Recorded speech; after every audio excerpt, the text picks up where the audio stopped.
Everybody, welcome to the latest edition of the Gray Area, special pre-holiday look back at the Pittsburgh Steelers game and everything that went wrong. And boy, there's a lot of it. We got to talk about what we learned, take a look at some numbers over narratives, a less than comforting forecast for the NFC North, and a peek at what comes next for Dan Campbell because it's going to define his stay in Detroit. Let's get started.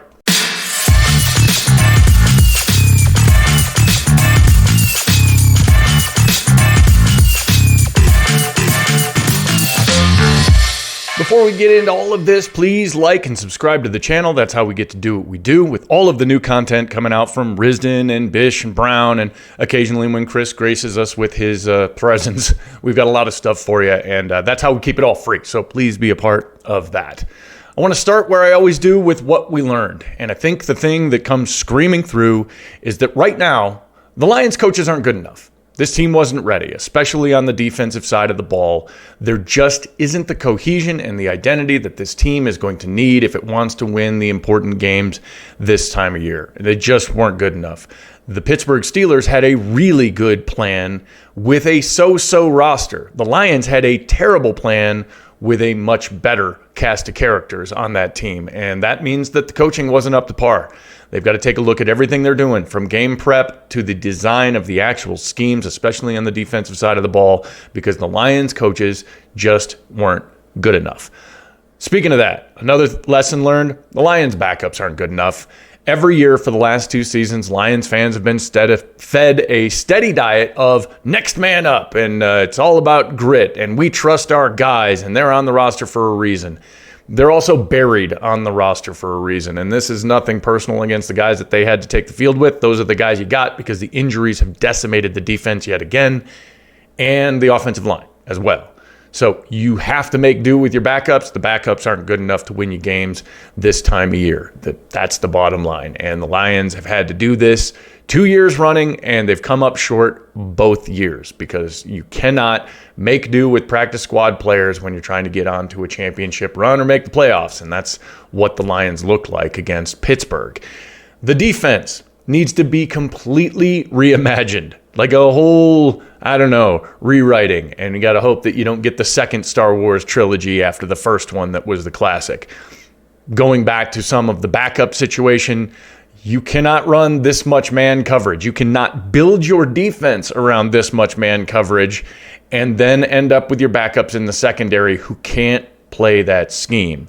The Lions switched to some zone coverages and some other things that they were equally bad at. It was a terrible matchup against 42-year-old Aaron Rodgers, who was talking trash and securing his spot as a Bond villain-level prick in that game. And he got one last laugh in Detroit. And so that's got to get fixed because the defense just was not ready to go. They couldn't scheme anything up. They're not getting pressure up front, which is something I talked about a week ago. And those guys are healthy up there. The linebackers are healthy. You got all 3 starters behind that defensive line. You've got the guys that you chose to ride with on the defensive front. And I know some guys that they were planning on back in June didn't show up, like Pascal, and obviously Levi was supposed to be in there. Nonetheless, you're healthy enough to play a hell of a lot better than that. And the way that the Lions defense is getting gashed for massive yards and massive points against all comers, not just the Rams, not just the best in the NFC, not just the best teams in the league. Now, a Pittsburgh Steelers team that's pretty mid by all rankings. You're getting tore up by everybody. And you've got to take a hard look at what's happened in the last half of the year and reimagine all of it from the ground up. Way too many post-game questions about the pool reporter and the officials. That's another thing that we've learned. No, I'm not blaming the officials for that loss. The Lions earned that L. There's no doubt about it. But those calls at the end of the game were atrocious. This is something that has been thematic, not just with the Lions, but with the entire league. The NFL has got a problem on their hands with officiating. It seems to rear its head every single Sunday, and it did it again. And it's going to do it again through the next couple of weeks, and it's going to cost teams like the Lions shots at a playoff berth, and the league has got to do something about it because way too many people are noticing. It's not just partisan folks like myself who are obviously native to the Detroit metro area and a fan of the team. No, these are guys on the national networks who have no affiliation with the Lions, noticing week after week after week after week that the Lions are getting hosed and the officials have to answer questions. And that can't be how your games end. That can't be the most important part of the post-game presser, is someone asking Dan Campbell what explanation he got for the next unexplainable call. That's been happening way too often. It reared its ugly head again this week. There've got to be some farewells prepared. That's another lesson I think has been learned. Some of the OGs from the Dan Campbell, Brad Holmes experience are going to be rotating their way out of town. No, they made a lot about Alex Anzalone probably playing his last game at Ford Field, and I think that's probably true. I don't think he'll be the only one. There are going to be some guys who have fans that own their jerseys who are not with this team next year, and it's a bummer to see the way that they went out in their last home game. Also a bummer that they did it in the damn Blueberries. Don't get me started on the Silver Pants thing again. We went the entire season. The Lions didn't wear their damn uniform one time. It's bad luck. Let's put them back in the Silver Pants. Please and thanks. The last thing that I think we learned from all of this, and it relates back to the coaching, it relates back to some of the roster, and it relates back to just what we've seen from this team in the last 6 weeks. They don't know what the brand of football is anymore. This is going to be laid bare when we get to numbers over narratives, and you look at some of the stats from this game. The Lions don't play Lions football as we've come to know it over the last 3 years. They're not currently on offense or defense executing the way that this team is designed, the way that they claim to play football. The Lions aren't playing Lions football. And if that's going to be the case, nothing is going to work right. And that is exactly what happened against Pittsburgh. Speaking of that, let's get into some numbers over narratives. And I'll start with the big one, 458.6. That's yards per game over the last 5 weeks that this defense has given up. And it isn't just contending teams anymore, and it isn't just quarterbacks that are on an MVP track. It's everybody. They are just giving up massive yardage, league worst yardage over that 5 week span. It's terrible. Defense is getting run over, and I know that Kelvin Shepard was reluctant to acknowledge getting gashed, and he had some explanations last week. Well, not cute against the Rams, but it's going to be harder to explain against a Steelers team that hasn't been lighting the world on fire offensively and absolutely went scorched earth, because the second number is 230. That's the number of yards rushing that the Pittsburgh Steelers had. 230. That's 2 solid weeks worth of work that happened in one game at Ford Field. It goes along with 481, and that's total yardage. The Pittsburgh Steelers are averaging a tick over 3, and that's with this game factored in. That is not a great offense. They do not burn the world down the way that they did against the Lions on Ford Field's turf, and it was disgusting. It was just gross. All of the numbers indicate that this defense needs to be reworked. Another one, going back to the identity question, 15. That's rushing yards for Detroit. 15 yards with a backfield like the Lions have, even with all of the musical chairs and the mess of the O-line. 15 yards. I don't know how you explain that. I also don't know how you explain the number 3. That's offensive plays in the third quarter. We made our jokes about the turd quarter with Ben Johnson, and then it came back last week in the gray area, the return of the turd quarter against the Rams, because they only had 9 plays and 3 3-and-outs. And they had 3 plays. Now, that owes itself to the fact that the offense wasn't put in a great situation and just went 3-and-out, gave up safety, and then the defense could not get off the field. Total team collapse, bizarro complementary football. The Lions absolutely soiled themselves in that regard, and all of those numbers lead up to this ugly loss, close as it was, to a mediocre team. Another pair of numbers that tell the story, 54 and 12. That's pass attempts versus rush attempts, and this goes right to the core of the identity crisis that you've got in Detroit. They abandoned the run game almost immediately, and it was ugly, obviously, 15 rush yards. None of that looks good. No back looks good. David Montgomery got 4 carries. All of it was bad. And I understand that you don't want to keep bludgeoning yourself against something you don't think is going to work, but you can't have 12 rush attempts to 54 pass attempts and expect the Lions to do much of anything. That's not their identity. That's not how they're built. That's not how the offense is supposed to run. It is, however, quick tip of the cap to Jared Goff. And the fact that for years, for his whole career, it has been the offensive line has to be elite because if you get pressure on him, he can't function. He functioned.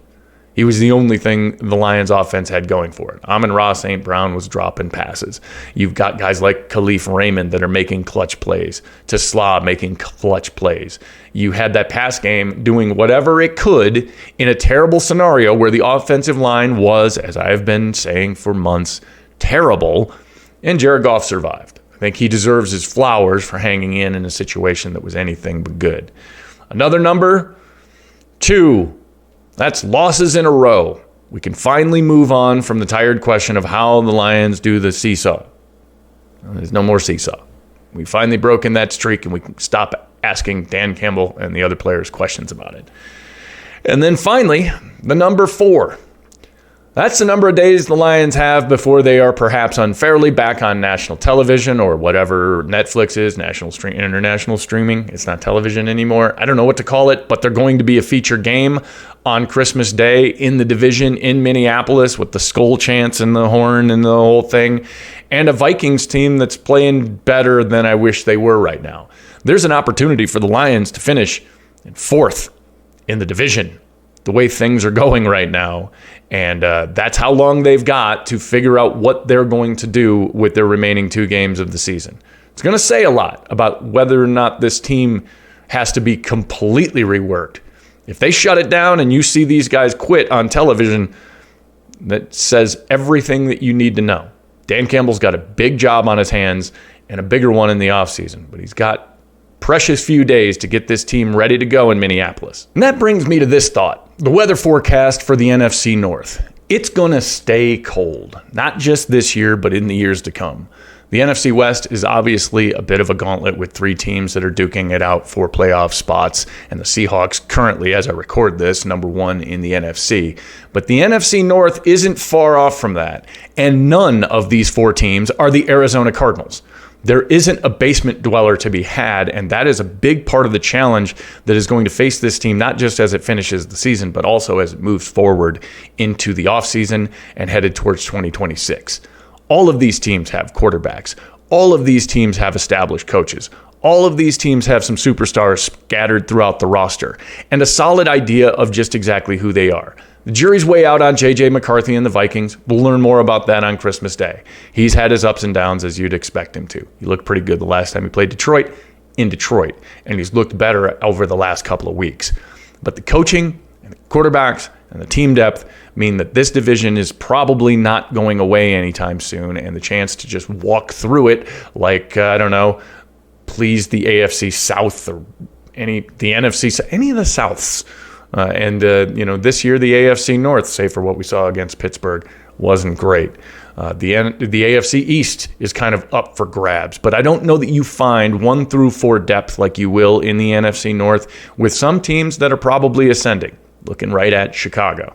They seem to have figured some things out, and the Lions are going to have to face these teams not just to close the season, but in the years to come, and none of that is terribly comforting. The Lions are going to have to re-find their identity. I know the identity thing has come up a bunch, but it's on my mind after watching that game and not knowing what the hell was going on with how the Lions played football.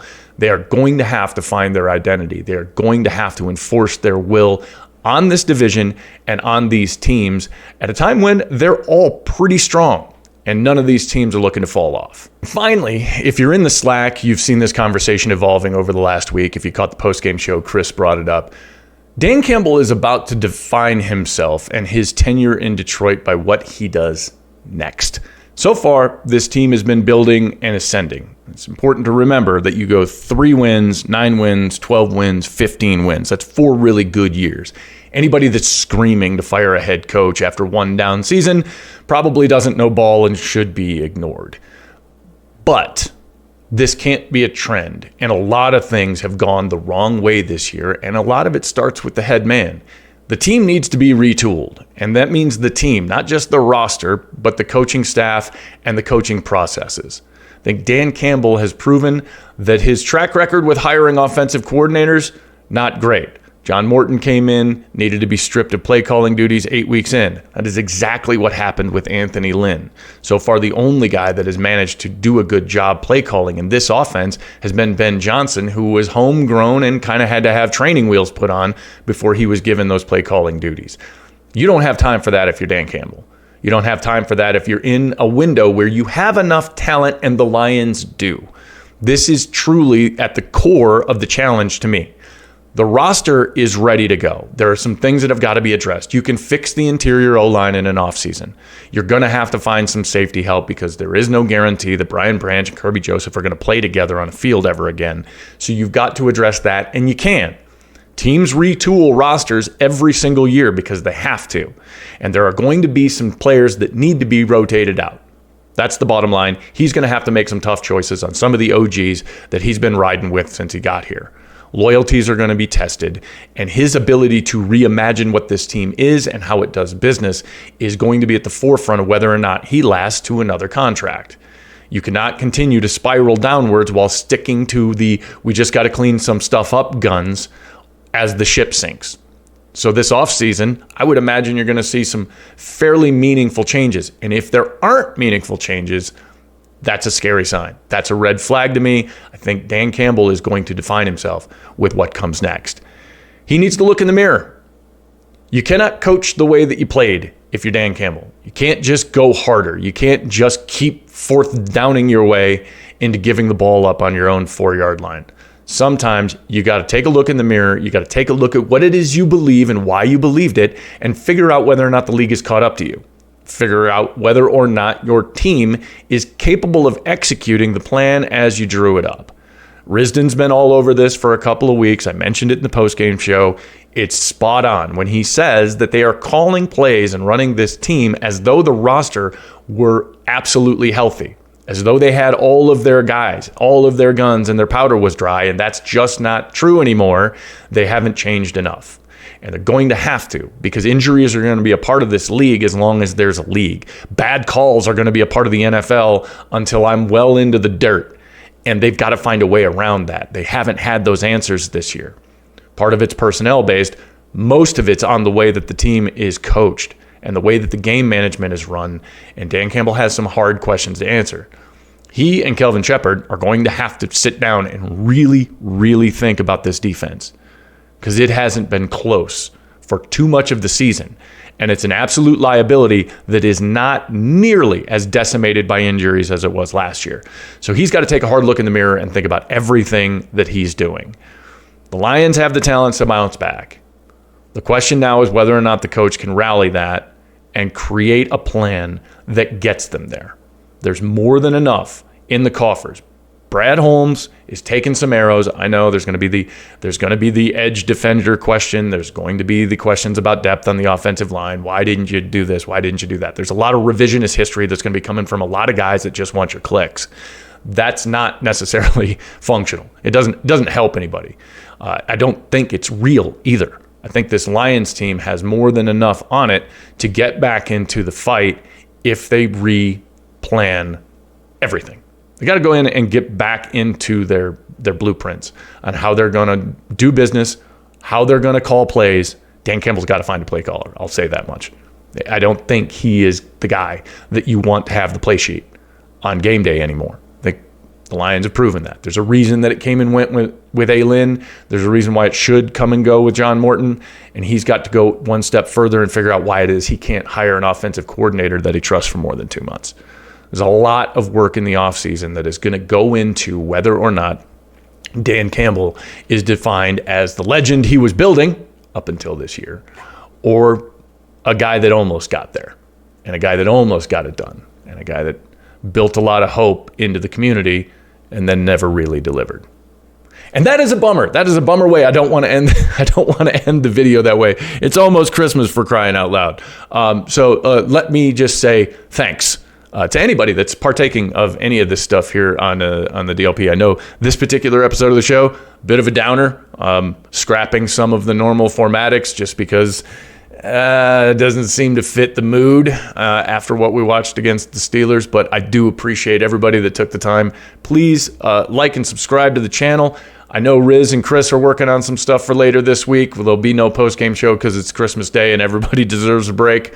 But thank you for the time that you've spent, and I'll see you next week.